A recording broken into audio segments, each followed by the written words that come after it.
Kaleshwaram కమిషన్పై high court తీర్పుపై మాజీ మంత్రి BRS deputy floor leader Harish Rao స్పందించారు. ఎక్స్ వేదికగా స్పందించిన ఆయన సత్యమేవ జయతే అంటూ తన అభిప్రాయాన్ని వ్యక్తం చేశారు. ఎవరెన్ని కుట్రలు చేసినా చివరకు న్యాయస్థానాల్లో ధర్మమే గెలుస్తుందని, సత్యం నినదిస్తుందని ఈ తీర్పు మరోసారి నిరూపించిందని పేర్కొన్నారు.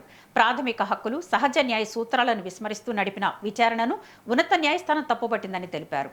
వ్యక్తిగత ప్రతిష్టకు భంగం కలిగించేలా కమిషన్ చేసిన వ్యాఖ్యలు చెల్లవని, ఆ నివేదిక ఆధారంగా ఎలాంటి చర్యలు తీసుకోరాదని కోర్టు స్పష్టం చేసిందని వివరించారు. ఈ నేపథ్యంలో కాంగ్రెస్ ప్రభుత్వంపై విమర్శలు గుప్పించారు. ముఖ్యమంత్రి రేవంత్ రెడ్డి నాయకత్వంలోని ప్రభుత్వంపై విమర్శలు చేస్తూ ప్రజా సమస్యలను పక్కన పెట్టారని ఆరోపించారు. ఇప్పటికైనా రాజకీయ దుష్ప్రచారం మానేసి కాళేశ్వరం ప్రాజెక్టులు దెబ్బతిన్న 2 పిల్లర్ల మరమ్మతులు పూర్తి చేసి తెలంగాణ రైతుల ప్రయోజనాలను కాపాడాలని ప్రభుత్వాన్ని కోరారు.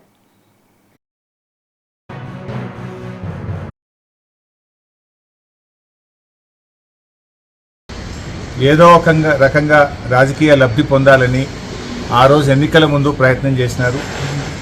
ఇప్పుడు కూడా గత 2 సంవత్సరాలుగా అదే ప్రయత్నం చేస్తూ వచ్చారు.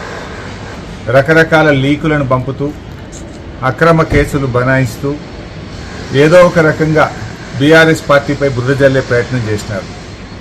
కానీ నేటి తీర్పుతో ప్రాథమిక హక్కులు, సహజ న్యాయ సూత్రాలను విస్మరిస్తూ ఘోష్ కమిషన్ ఇచ్చిన రిపోర్టు చెల్లదని, ఆ రిపోర్టు ఆధారంగా ఎలాంటి చర్యలు తీసుకోకూడదని రాష్ట్ర సర్వోన్నత న్యాయస్థానం ఇచ్చినటువంటి తీర్పు రేవంత్ రెడ్డి గారికి, కాంగ్రెస్ పార్టీకి చెంపపెట్టు.